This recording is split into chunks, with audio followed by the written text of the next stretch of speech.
안녕하세요. 반갑습니다. 왓쌤입니다. 중학교 3학년 학생들 기말고사 끝나고 수행평가도 이제 마치며 고등학교 입학 준비를 해야 될 텐데요. 고유본서 작성 시즌이 다가오면서 부모님들께 여러 가지 가정통신문이 많이 올 거예요. 볼 때마다 고유본서 작성을 어떻게 해야 되는지 막막하신 분들 위해서 영상을 만들었으니까 끝까지 시청해 주시고 좋아요, 구독 눌러주세요. 네, 화면에서 보시는 게요. 2022학년도 교육감 선발 후기고 입학 전형 작성 제출 업무 편람에서 가져온 작성 원서예요. 입학 원서라고 보시면 되는데 이걸 크게 확대해서 오늘 설명해 드리도록 하겠습니다.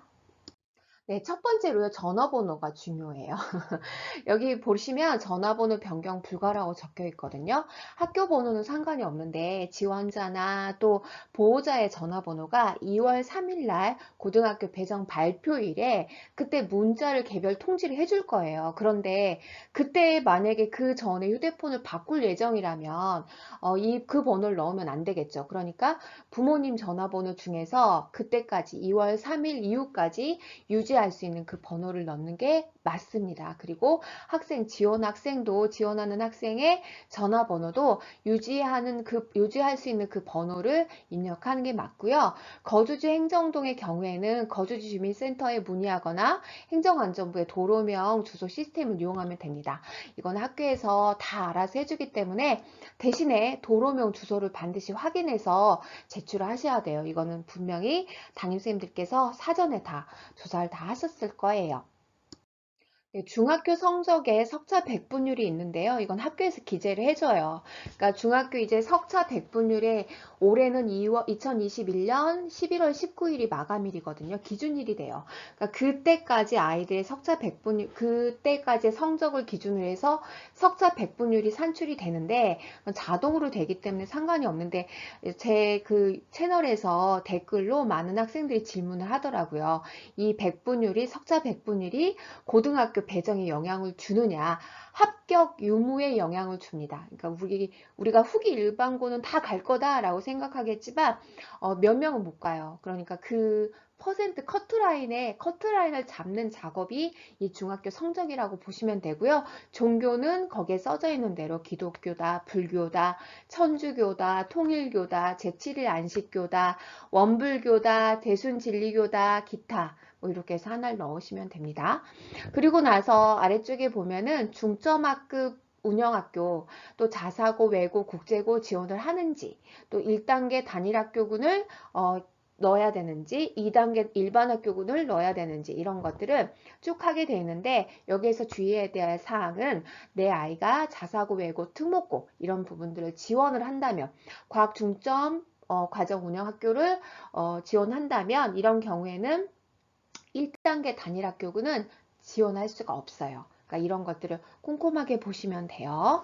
한번 예시를 들어서 한번 살펴보겠습니다. 자, 중점학급 과정운영학교, 또 자사고, 외고, 국제고 지원 이렇게 써져 있는데요. 자사고는 우리가 알고 있는 뭐 이대부고 이런 것처럼 자사고로 서울형 자사고를 말하고요. 외고, 국제고, 또 하나고 이제 이런 학교들을 여기다가 지원을 하겠다 이렇게 넣으면 되는 건데 중점학급 과정운영학교는 다음 화면에서 한번 보겠습니다. 네, 과학 중점학급 운영학교 22개, 또 교과 중점학 과정 뭐 2개, 그리고 예술체육 중점학급 4개 이렇게 나와 있는데요. 좀 특이한 건 과학 중점학급은 우리가 22개는 많이들 보셨을 거예요. 그런데 교과 중점 과정에 나와 있는 서부의 숙문고등학교가 인공지능 융합으로 이렇게 넣었어요. 그래서 교과 중점 과정으로 인공지능 융합을 넣었다. 살펴보시면 되고 나머지 학교들도 이 중에서 내 아이가 자사고, 외고, 특목고 여기를 제외하고 이 중에서 하나를 가고 싶다. 그러면 하나를 선택해서 쓰면 되는 거죠. 자, 이제 중점학급 과정운영학교와 자사고 외고 국제고 지원을 하지 않는다면 이 교육감 선발 후기 일반고를 지원할 수 있거든요. 그러면 이제 이 학교들은 1단계 단일학교군과 2단계 일반학교군으로 나뉠 수가 있어요. 1단계 지원의 경우에는 서울시 전체를 하나의 학군으로 봐서 단일학교군이라고 하거든요. 이 중에서 내 아이가 다녔으면 좋겠다라는 학교를 두 개를 골라요. 서로 다른 학교 두 개를 고르는 거죠. 그리고 2단계 지원은 일반 학교군이라고 그래서 거주지 관내에 거주지가 속해 있는 학군이 있어요. 그 학군 내에서 서로 다른 학교 두 개를 고를 수가 있어요.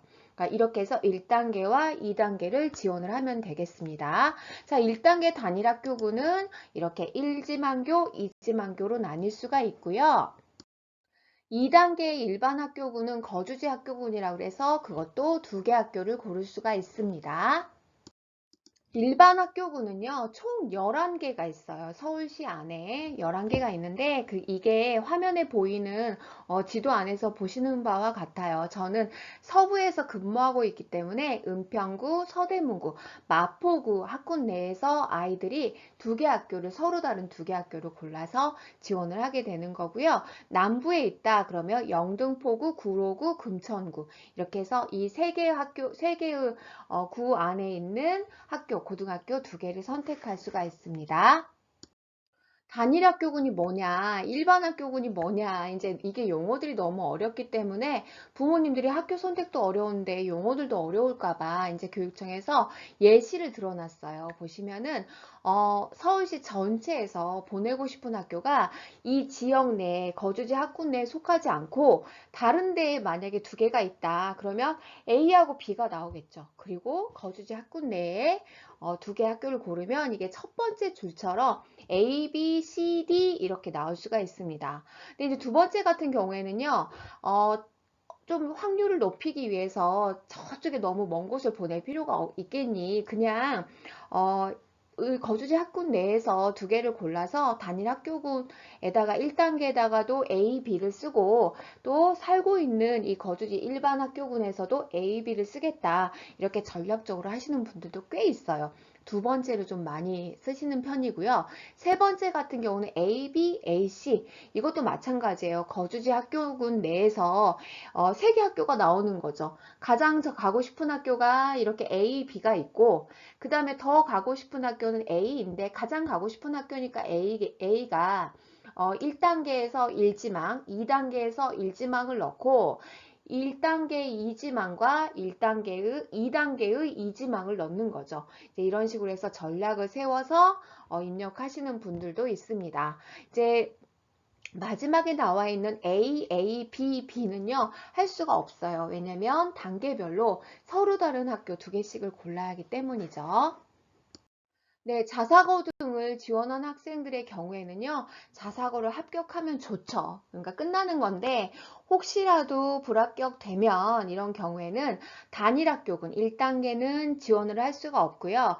2단계 일반 학교군 1지망교, 2지망교 이렇게 해서 두 개를 선택해서 입력할 수가 있습니다. 그러면 배정은 어떻게 되느냐? 1단계에서 단일 학교군은요, 지망 순위별로 20%, 학교별 정원의 20%를 채웁니다. 2단계 일반 학교군은요, 지망 순위별로 학교별 모집 정원의 40%를 채우게 되는 거죠. 이도저도 다 못 채우는 학교 같은 경우에는 3단계 통합 학교군으로 정해서 나머지를 채우게 됩니다. 그런데 이제 중부나 이런 부분들은 별도의 어떤 퍼센트가 정해져 있어서 학생들을 배정하기는 하지만 이 전산 추천 배정이라는 단계에서 20%, 40%라는 걸 잊지 마시고요. 그러면 그런 부분들에 대해서 한번 더 이어서 살펴보도록 하겠습니다. 단일학교군, 일반학교군, 통합학교군이라는 말이 있는데 이때 통합학교군이라는 말은 보시는 것과 같아요. 통합학교군은 11개의 일반 학교군이 아까 있었잖아요. 지역별로 이렇게 나눠져 있는 것들. 이런 것들을 가까운 학교끼리 이렇게 다시 또 묶어요. 동부, 북부 일반 학교군, 또 동부, 중부 일반 학교군 이렇게 해서 두 개씩 묶어서 몇 개가 나오냐면 총 19개가 나와요. 이 학교 안에서 이 19개의 학교군 안에서 다시 학생들을 이렇게 쭉 배정을 하는 거죠. 계약서를 쓸 때 가장 어려운 점이 가장 마지막 뒤에 있는 것 같아요. 원서도 마찬가지 같아요. 마지막에 있는 내용들을 조금 살펴보셔야 되는 것 같아요. 배정이 된 부분이 너무나 마음에 들지 않는다. 학교가 마음에 들지 않는다. 그래서 배정 결과를 변경해달라. 다른 학교로 해달라라고 할 수가 없다는 거죠. 그리고 학교의 배치 여건 중에서 지원하지 않은 학교로 배치가 될 수도 있으니까 그런 것들은 충분히 이해해야 한다. 이런 내용들이 쭉 나와 있어요. 그러니까 그 전에 어떻게 해야 될까요? 맞아요. 학교에 대해서 많이 살펴보고 내 아이가 꼭 가면 좋겠다 하는 학교들은 적어도 4개, 2개, 그리고 3개 또는 4개. 그렇죠. 가장 가고 싶은 학교 2개, 그 다음 3개, 그 다음 4개. 이렇게 고르셔가지고요. 꼭 한번 아이와 주말에 버스를 타고 가건 아니면 부모님이 태워다 주시고 3년 동안 태워다 주실 거면 그쪽에는 학교를 한 번씩 돌아보시는 게 좋지 않을까 싶어요. 왜냐하면 부모님들이 내가 태워다 주면 되지 라고 하시겠지만 이게 3년 동안 이루어져야 되는 거거든요. 그래서 학교가 통학이 집하고 정말 가깝다라고 생각했는데 버스가 없어요. 그럼 정말 불편하거든요. 그러니까 그런 부분들을 꼭 한번 가보시는 걸 저는 적극 추천합니다. 그리고 그 학교에 대해서 정보를 한 번씩 알아보시고 인터넷에 정말 학교 정보들이 많거든요. 그래서 학교 정보 공식 이 사이트나 아니면 하이인포 이 사이트에 들어가 보시면 학교에 대한 정보들이 무수히 많아요. 그리고 제가 그 댓글에다가 정말 많이 학교에 대해서 소개해 놓은 그 사이트를 링크를 걸어 둘 테니까 한번 살펴보시고 참고해 보시면 좋을 것 같습니다. 아이들의 배정 발표일은요 2월 3일 부모님들이 아까 입력하신 그 전화번호로 문자가 갈 예정입니다.